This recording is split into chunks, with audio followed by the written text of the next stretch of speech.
கர்த்தரும் மீட்பெருமான இயேசு கிறிஸ்துவின் நாமத்திலே உங்கள் யாவரையும் வாழ்த்துகிறேன். தலைவணங்கி ஜெபம் செய்வோம். எங்கள் அன்பின் பிதாவே, இந்த புதிய ஆண்டின் 2வது மாதத்திற்காக நன்றி எடுக்கிறோம்.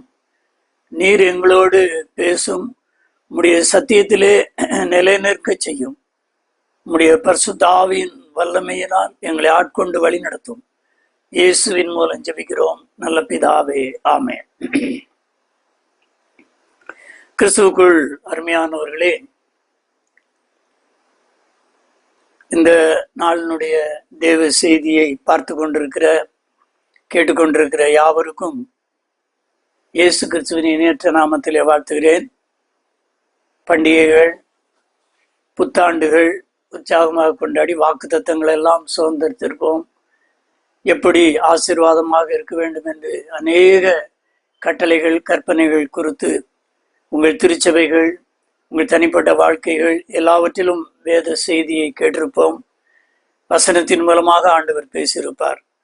அப்போ ஆசீர்வாதத்தை சுதந்திரிப்பதற்கு மிகவும் தடையாக இருப்ப ஒரு தனி மனித வாழ்க்கையாக இருக்கட்டும், திருச்சபையாக இருக்கட்டும், குடும்பமாக இருக்கட்டும், ஊழியராக இருக்கட்டும், யாராக இருந்தாலும் ஆசீர்வாதம் தேவன் அருமையான தட்டுகளிலே வைத்திருக்கிறார், ஏராளமான ஆசீர்வாதங்கள்.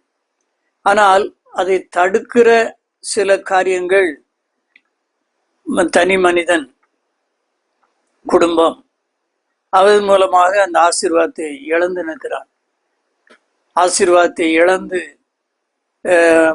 மன அமைதி கெட்டு இன்றைக்கு அநேக மனிதர்கள் குடும்பங்களிலே, உதாரண யோனாவை நீங்கள் பார்ப்பீர்கள் என்றால், கர்த்தருடைய வார்த்தைக்கு கீழ்ப்படியாமல் அந்த அதன் மூலமாக ஆசீர்வாதத்தை இழந்தான். கூட சென்றவர்களுக்கும் குழப்பம், கடல் கொந்தளித்தது. இதுபோலதான் இன்றைக்கு குடும்பம், தனி வாழ்க்கை, சமுதாயம். அப்போ அதுக்கு தடையான ஒரு காரியம் என்னவென்றால் பாவம். அந்த பாவம் தான் இன்றைக்கு எல்லாரையும் அந்த ஆசீர்வாதத்தை இழந்து நிற்க செய்கிறது, ஆசீர்வாதத்தை பெற முடியாமல் போகிறது. வாக்குத்தத்தத்தை இனிமையாக கேட்டோம்,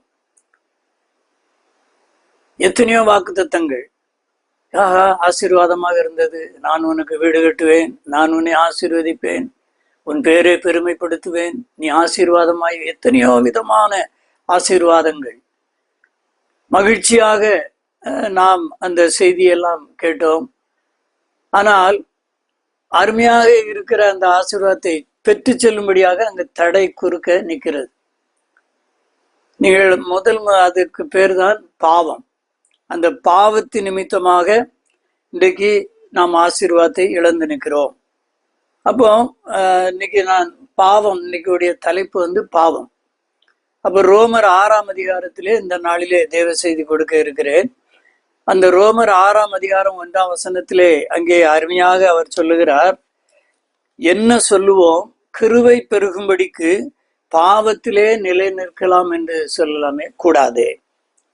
அப்போ பாவத்திலே நிலை நிற்கலாம் என்றுதான் மனிதன் நினைக்கிறார். தனி மனிதன், சிறுவர்கள், வாலிபர்கள், பெரியவர்கள், முதியவர்கள் எல்லோரும் அந்த பாவத்திலே இனிமையோடு எப்படி தேனை பருகுகிறோமோ அதே போல பருகுகிறோம்.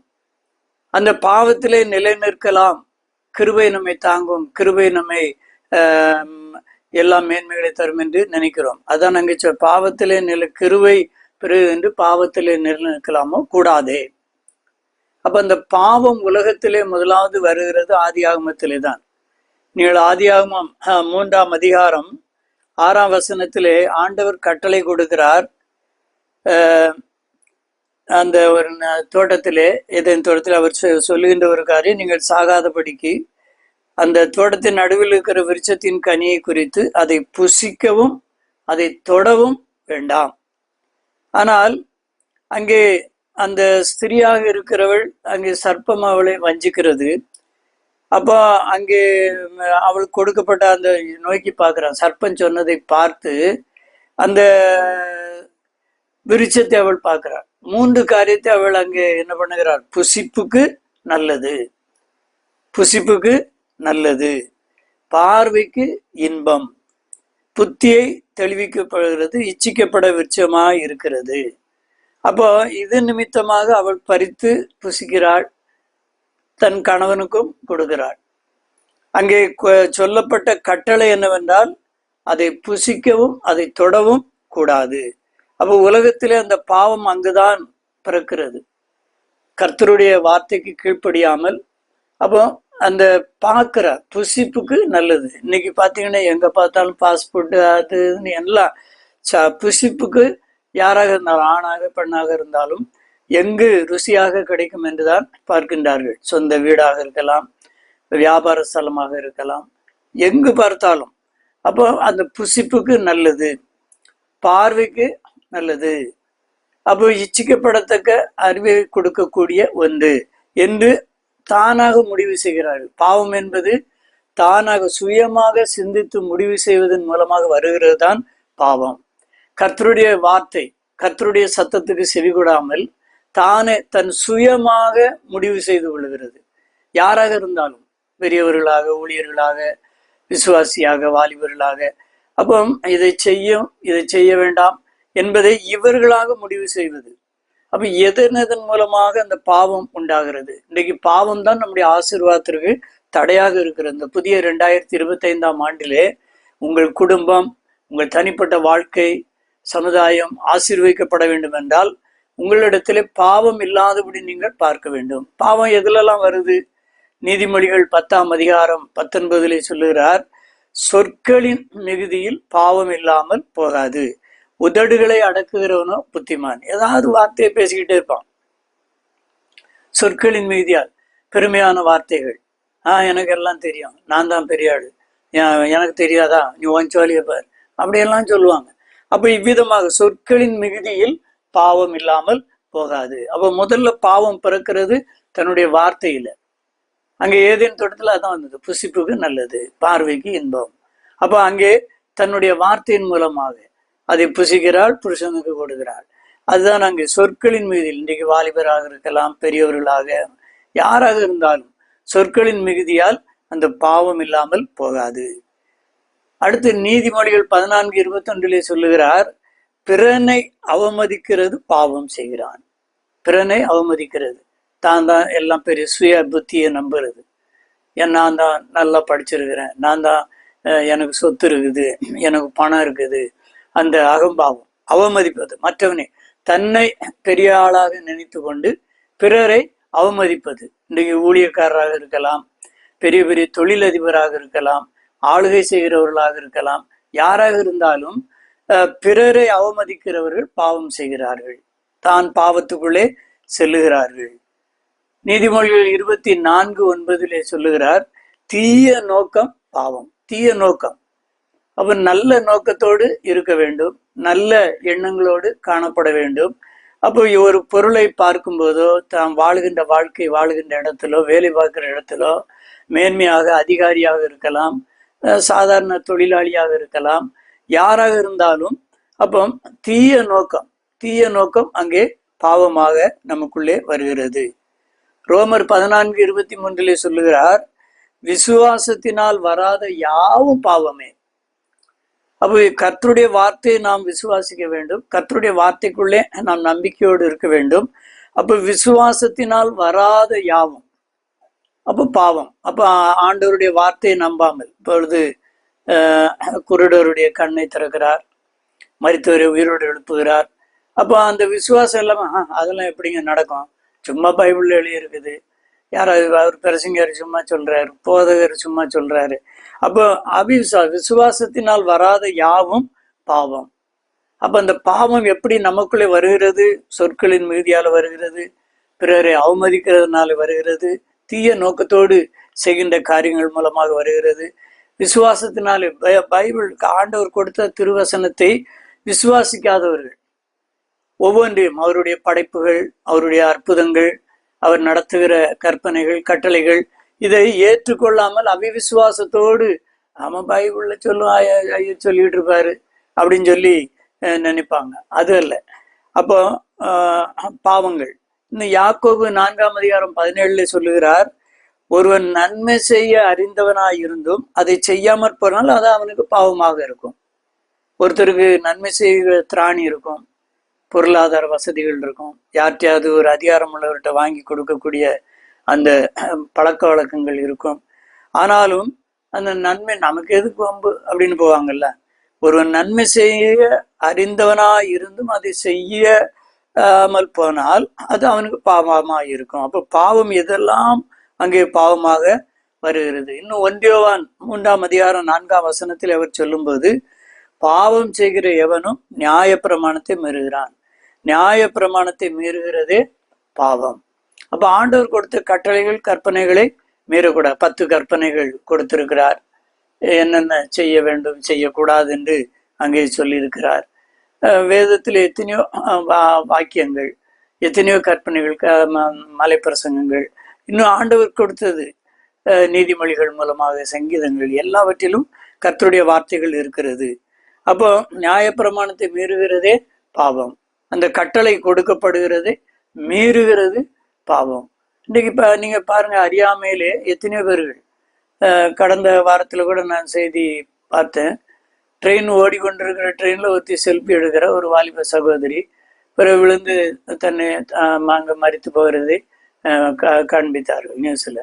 அதுபோல உயரமான மலைப்பகுதிகள், அதுல உயரம் சென்று செல்ஃபி எடுக்கிறேன் அதை எடுக்கிறேன்னு போயிட்டு அப்போ அதை மீறுகிறது கட்டளைகள். நீங்க பாத்தீங்கன்னா திருச்சிக்கு அருகில புதைமணல் என்று சொல்வார்கள். அந்த புதைமணல்ல பாத்தீங்கன்னா தண்ணி மாதிரி தான் இருக்கும், உள்ள போயாச்சுன்னா அப்படியே போயிட்டே இருப்பாங்க. பிறகு அதுல உயிர் வாழ்வது கஷ்டம். அதுல பாத்தீங்கன்னா பாமரர்கள் யாரும் அதுல சாகுறது இல்லை, இன்ஜினியரிங் படிச்சவன் தான் சாகுறான். அப்போ நீங்க பாருங்க, அந்த இப்ப இன்னைக்கு இன்ஜினியரிங் காலேஜ் நிறைய இருக்குது. நான் அப்போ போப்ஸ் காலேஜில் படித்து கொண்டிருக்கிற நேரம், அப்போ அது காலேஜுக்கு முக்கியமாக இருக்கிறவருடைய ஒரு மகன் அப்பொழுது அந்த இடத்துல இறந்தான்னு சொல்லி சொன்னாங்க அப்போ நாங்கள் படிக்கிற காலத்தில்.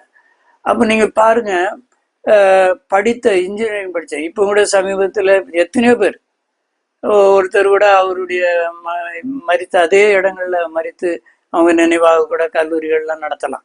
ஆனால் ஏன் சொல்லுகிறேன் என்றால், அவர்களுக்கு மீறுகிறார்கள். ஒரு கொடுக்கப்படுகிற கட்டளை, தேவன் கொடுக்கிற 10 கற்பனையாக இருக்கலாம், வேதத்திலே கொடுக்கப்படுகிற கட்டளைகளாக இருக்கலாம், அந்த கட்டளைகளும் என்ன செய்யும், என்ன நடக்கும் அப்படின்னு சொல்லி அங்க போகிறது. நான் ஒரு முறை அப்போ பல்லாவரம் திருச்சபையிலே பணியாற்றி வந்தேன், பல்லாவரம் நாகல்கேணி என்கிற. அப்போ ட்ரெயின்ல அந்த கீழ்ப்பாக்கம்லாம் வருவேன், எலக்ட்ரிக் ட்ரெயின்ல. அப்போ கூட்டமாக இருக்கும். நான் ஒருத்தர் வந்து ஒருவன் வந்து தலையை மீனம்பாக்கம் கல்லூரியில படிக்கிற ஒருவன் அப்படியே தலையை நீட்டி நீட்டி வந்துட்டு இருந்தான். எல்லாம் சொன்னேன், ஏன்பா தலையை வெளியே நீட்டாதப்பா, அது போஸ்ட்ல அடிச்சு போ பெருசு, நீ போ உன் வேலையை பாரு அப்படின்னு சொன்னேன். அப்போ எனக்கெல்லாம் வாலிப வயசு. அப்போ நான் சொல்ற சம்பவம் 1987 நடந்தது. மீனம்பாக்கம் கல்லூரியில் அவன் 2 கையை அப்படி பிடித்துக்கிட்டு அப்படி வெளியே வந்தான். கரெக்டா போஸ்ட்ல அடிச்சது. நான் நேரா நின்று பார்த்த ஒரு காட்சி, அப்படியே டோப்பா கலந்து, எப்படி தொப்பி கலந்தது அது மாதிரி கலந்து அப்படின்னு அப்படியே பாடிக்குள்ள விழுந்தது. எத்தனையோ பேர்கள் அதே மாதிரி இருந்தது, மீறுகிறார்கள். கொடுக்கப்படுகிற அரசாங்கம் கொடுக்கிற கட்டளைகள், பள்ளிக்கூடங்கள், கல்லூரிகள், குடும்பம், எதுவாக இருக்கட்டும், திருச்சபை, அப்போ கொடுக்கப்படுகிற கட்டளைகளை அவர்கள் மீறுகிறார்கள். மீறுகிறதுனாலே பாவம் வருகிறது, அவர்கள் அழிவை சந்திக்கிறார்கள். அதான் 1 யோவான் 5:17 சொல்லும்போது, அநீதியெல்லாம் பாவம்தான், அநீதி. அப்போ நீதி என்று உண்டு, அநீதி என்று உண்டு. அப்போ நீதிக்கு உட்படுத்து தான் பரிசுத்தம். நீங்கள் நீதிமொழிகள்ல நீதி, நியாயம், நிதானம் இதை சொல்லுகிறது தான் நீதிமொழி. அப்போ ஆண்டவர் நமக்கு கொடுக்கிற கற்பனைகள், தேவனுடைய பிள்ளைகளுக்கு, கர்த்தருடைய பிள்ளைகளுக்கு, கிறிஸ்தவ விசுவாச பெருமக்களுக்கு, இதை பார்த்து கொண்டிருக்கிற கேட்டுக்கொண்டு யாராக இருந்தாலும், அப்போ பாவம் இன்னைக்கு ஆசீர்வாதம் பற்பேல் தட்டுகளிலே பலமாக வைக்கப்பட்டிருக்கிறது. நாம் அப்படி ஆசையோடு பார்க்கிறோம், மகிழ்ச்சியோடு பார்க்கிறோம், ஆனால் எடுப்பதற்கு முடியாது. அதுதான் தடையாக இருப்பது பாவம். அப்ப இன்னைக்கு 2025 பிரவேசித்திருக்கிற நாம் இன்னைக்கு கையில இன்னைக்கு எங்கேயும் தேடி செல்ல வேண்டியதில்லை. கையிலே செல்போன் மூலமாக, நெட் மூலமாக எத்தனையோ விதமாக பாவங்கள், அக்கிரமங்கள் எல்லாம் சிறுவர்கள், வாலிபர்கள், பெரியவர்கள், முதியவர்கள் யாராக இருந்தாலும் அங்கே அதை அந்த பாவத்துக்குள்ளே பிரவேசிக்கிற அநேக வழிகள் தற்காலத்திலே காணப்படுகிறது. முந்தைய அப்படி அல்ல, எங்கேயோ செல்ல வேண்டும். ஆனால் அப்படி அல்ல. இப்பொழுது எல்லாம் ஃபிங்கர் பிரிண்ட் கைக்குள்ளே நிற்கின்றது. அப்போ நாம் எச்சரிக்கையோடு இருக்க வேண்டும்.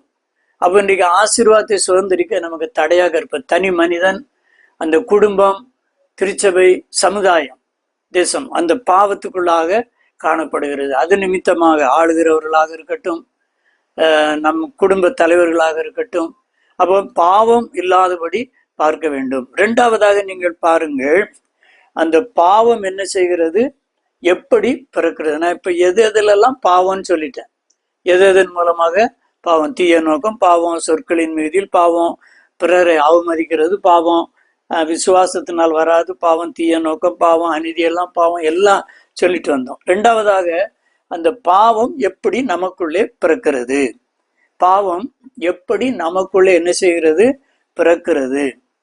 அப்ப அந்த பாவம் பிறந்துதான் நம்ம ஆசீர்வாதத்தை இழந்து நிற்கிறோம்.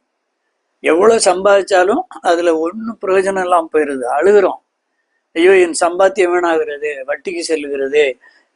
இன்னைக்கு காலம் தாழ்ந்திருக்கலாம், ஆனால் இப்பொழுதே நீ சற்று சிந்தித்து பார்க்க வேண்டும். இதை கேட்டுக்கொண்டிருக்கிற, பார்த்து கொண்டிருக்கிற சகோதரனே, சகோதரியே, நாங்கள் இத்தனை ஆண்டு காலம் வீணடித்து விட்டோமே, எங்கள் ஆசீர்வாதத்தை இழந்து விட்டோமே, என் குடும்பத்திற்கு ஆசீர்வாதம் இல்லாதபடி செய்து விட்டேனே. நீங்கள் அழுது கர்த்தரிடத்திலே மன்னிப்பு கேட்டு, பாவம் எனக்குள்ள எப்படி பிறக்கிறது. யாராக இருந்தாலும் பாவம் நம்மை பிறந்து ஆசீர்வாதத்தை தடை செய்கிறது. அந்த ரெண்டாவது பார்க்குற காரியம், முதலாவது பாவம் என்னன்னா பார்த்தோம். ரெண்டாவது பாவம் எப்படி எனக்குள்ளே பிறக்கிறது. யாக்கோபு 1ஆம் அதிகாரம் 14-15 அவர் சொல்லுகிறார். யாக்கோபுக்கு எழுதின நிருபம், அவனவன் தந்தன் சுய இச்சையினாலே இழுக்கப்பட்டு சிக்குண்டு சோதிக்கப்படுகிறான். ஒரு பொருளை பார்க்குறான், ஒருத்தன் சொல்லுவான், டே தண்ணி அடிடாமா, ஸ்மோக் பண்ணா அப்படிமா, ஏதோ ஒரு பழக்கத்துக்குள்ள. இப்போ நிறைய அன்றாடம் செய்தியில் நம்ம பார்த்துக்கிட்டு வரோம். ஆசிரியர்கள், பெரியவர்கள் எல்லோரும் அங்கே என்ன பண்ணுகிறார்கள், தவறான காரியங்களுக்குள்ளாக. அதான் அங்கே என்ன செய்கிறது, அவனவன் தன் சுய இச்சை அவனே முடிவு பண்ணுகிறான். அதான் நான் முதல்ல சொன்ன அந்த பாவம் பிறக்கிறதுக்கு ஒரு காரணம் அங்கே விசுவாசத்தினால் வராத யாவும்.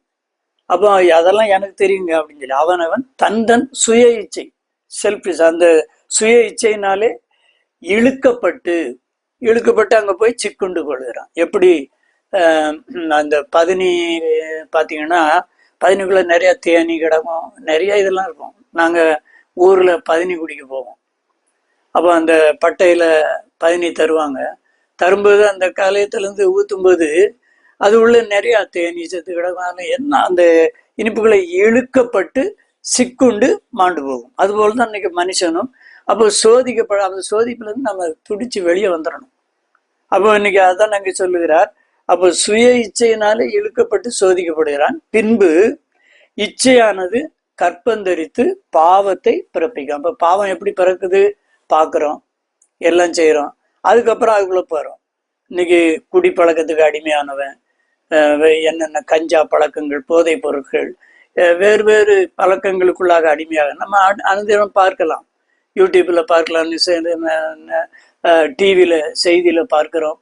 ஒவ்வொரு நாளும் ஒவ்வொரு விதமாக ஒவ்வொருவரும் அங்கே காணப்படுகிறார்கள். இச்சையானது கற்பந்தரித்து பாவத்தை பிறப்பிக்கும். பாவம் பூரணமாகும் போது மரணத்தை பிறப்பிக்கும். இதை அறியாமல் இன்றைக்கு எத்தனையோ வாலிபர்கள், பெரியவர்கள், ஆசிரியர்கள், போதவர்கள், யாரும் எத்தனையோ பெரியவர்கள், அரசு ஆளுகைக்குரியவர்கள், அதிகாரிகள், அப்போ இவ்விதமாக அங்கே காணப்படுகிறார்கள். அப்போ அதுதான் பாவம் இன்னைக்கு பிறக்காதபடி நீங்கள் எச்சரிக்கையோடு இருக்க வேண்டும். எது எதுலெல்லாம் பாவம் வருதுன்னு சொல்லி முதல்ல பார்த்தோம். ரெண்டாவது, பாவம் நமக்குள்ள பிறக்கும். எப்படி ஒரு தாய் கற்பந்தரித்து குழந்தை பெற்று எடுக்கிறாளோ அதே போல, அப்போ ஒரு தாய் தனிமையாக குழந்தை பெற முடியாது, கணவனோடு இணைந்த பிறகுதான் குழந்தை. அதுபோலதான் நண்பர்கள் மூலமாக, உறவுகள் மூலமாக, தெரிந்தவர்கள் மூலமாக, அப்போ இவ்விதமாக அப்போ சும்மா குடி, சும்மா செயல்படு என்று அவர்களை உற்சாகப்படுத்தி அவர்கள் அதுக்குள்ளாக சிக்கொள்கிறார்கள்.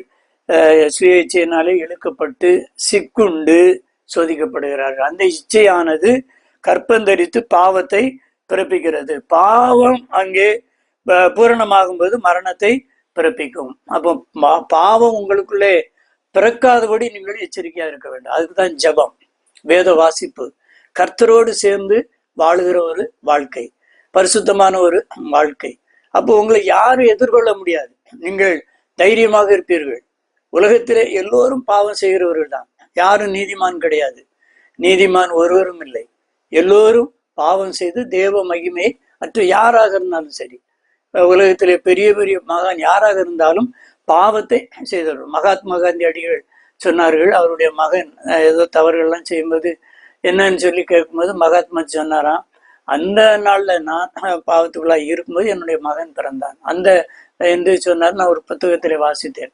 யாராக இருக்கட்டும், அப்போ அவருடைய பிள்ளை, அப்போ அங்கே அந்த கற்பம். அப்போ நீங்கள் எச்சரிக்கையோடு இருக்க வேண்டும். பாவம் உங்களுக்குள்ள நண்பர்கள் மூலமாக பிறக்கும், தெரிந்த உறவுகள் மூலமாக, அக்கம் பக்கத்திலே மூலமாக அங்கே பாவம் பிறக்கும். நாம் எச்சரிக்கையோடு இருக்க வேண்டும். யாக்கோபு 4ஆம் அதிகாரம் 1ஆம் வசனத்திலே அங்கே சொல்லும்போது சொல்லுகிறார். யாக்கோபு 4ஆம் அதிகாரம் 1ஆம் வசனத்திலே, உங்களுக்குள்ளும் யுத்தங்களும் சண்டைகளும் எதனாலே வருகிறது? உங்களுக்குள்ளே யுத்தங்களும் சண்டைகளும் எதனாலே வருகிறது? உங்கள் அவயங்களில் போர் செய்கிற இச்சைகளினால் அல்லவா? அப்ப அதனால்தான் கோபம் வருது, பெருமை வருது, பெருமையான வார்த்தைகள் மூலமாக ஒருவருக்கு ஒருவர் சண்டைகள், யுத்தங்கள்.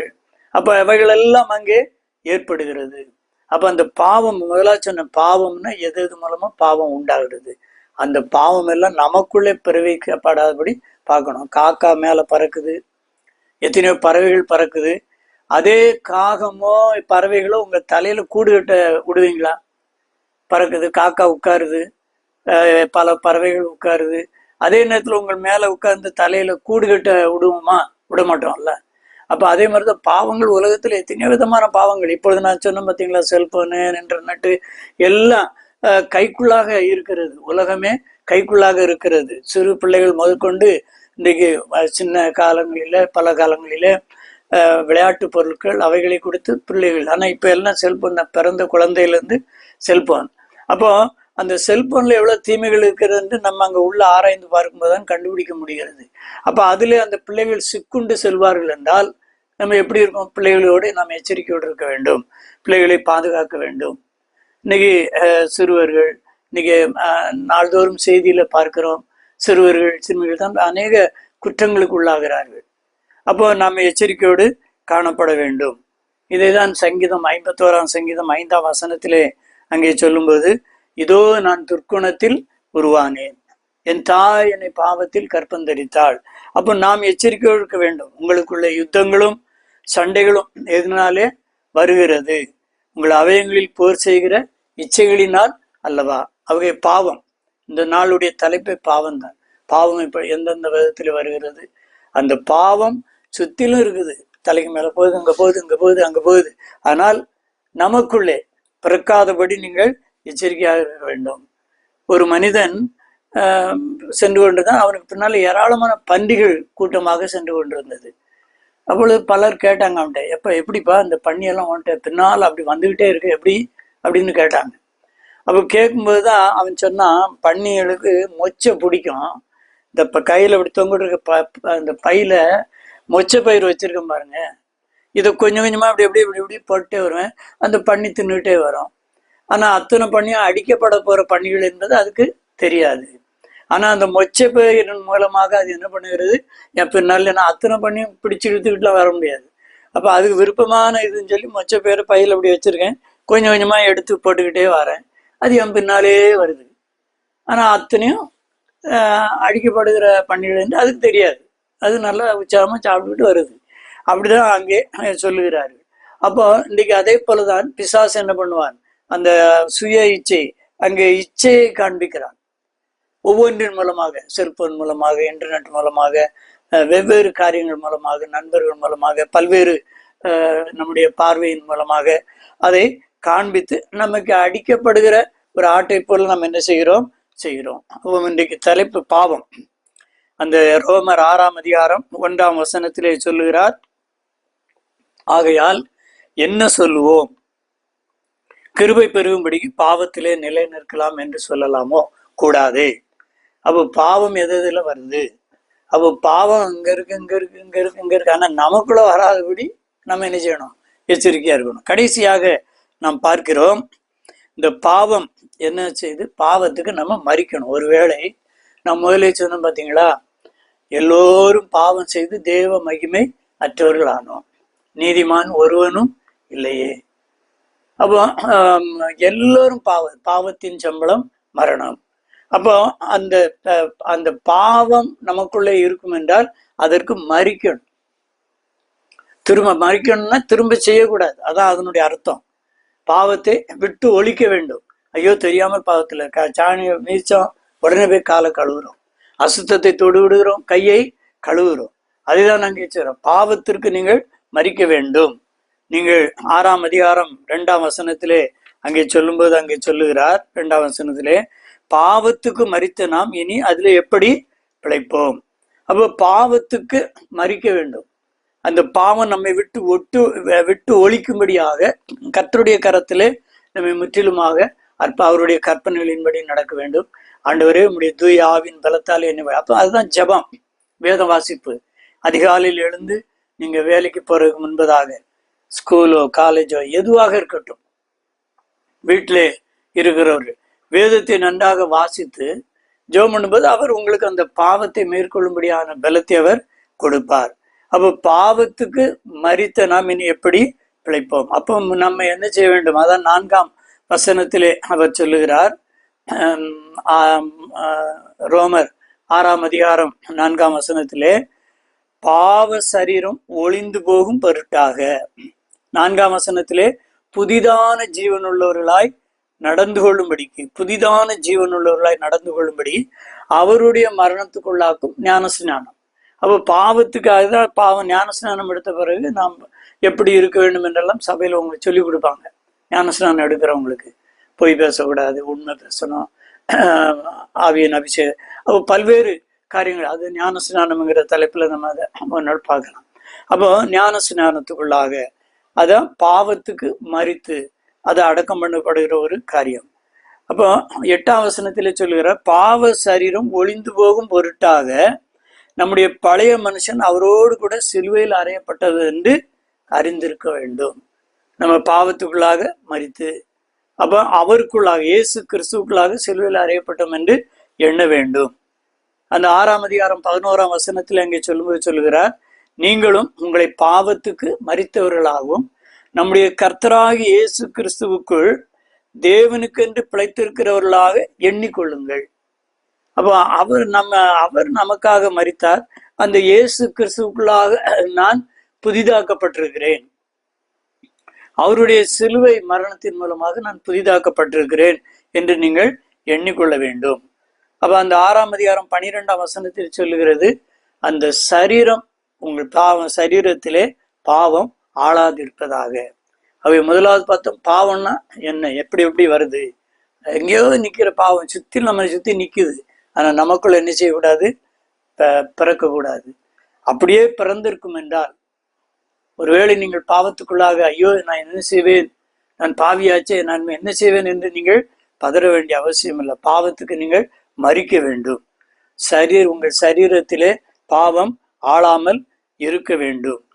கலாத்தியர் 5ஆம் அதிகாரம் 24ஆம் வசனத்தில் அங்கே சொல்லுகிறார், கிறிஸ்துவனுடையவர்கள் தாங்கள் மாம்சத்தையும் அதன் ஆசை இச்சைகளையும் சிலுவையிலே அறைந்திருக்கிறார்கள். ஆகவே நீங்கள் இன்றைக்கு இந்த செய்தி கேட்டுக்கொண்டிருக்கிற நீங்கள் பாவத்திலே நீங்கள் காணப்படுவீர்கள் என்றால், பாவத்திலிருந்து எனக்கு விடுதலை இல்லையா? நான் தொடர்ந்து பாவத்தை குறித்து அதுக்கு விடுதலை எப்படி என்றெல்லாம் தியானிக்க இருக்கிறோம். இன்றைக்கு நாம் பாவத்தை மட்டும் பார்த்தோம். பாவம் நம்ம மேல் பிறக்கக்கூடாது, பாவம் நம்மை ஆளக்கூடாது. ஒரு பாடல் உண்டு, அந்த பாடல் என்னோடு சேர்ந்து பாடுங்கள். பாவத்தின் பாரத்தினால் தவித்திடும் பாவி என்னை நின் கிருபை பிரவாகத்தால் ஏற்றிடும் இயேசுநாதா. நின் கிருபை பிரவாகத்தால் ஏற்றிடும் இயேசுநாதா.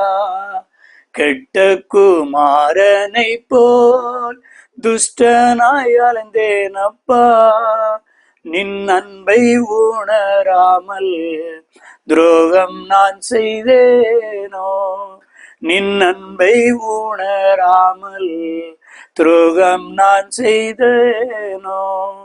அறையுண்ட சிலுவையின்று அணைத்திட வாரும் ஐயா. நின்பாதம் வீழ்ந்தேன் அப்பா, சமாதானம் தாரும் ஐயா. நின்பாதம் வீழ்ந்தேன் அப்பா, சமாதானம் தாரும் ஐயா. ஆம், எங்கள் அன்பின் பிதாவே, இந்த செய்தியை கேட்டுக்கொண்டிருக்கிற யாராயினும் பாவத்திலே விழுந்திருப்பார்கள் என்றால், பாவத்துக்குள்ளே மரித்து அவர் உமக்குள்ளாக எழுந்திருக்கிறவர்களாக புதிய ஜீவன் உள்ளவர்களாக காணப்பட கிருபை செய்யும். பாவத்திலிருந்து அவர்களை தூக்கி விடுவியும். இயேசுவின் மூலம் ஜெபிக்கிறோம் நல்ல பிதாவே, ஆமென். ஸ்தோத்திரம்.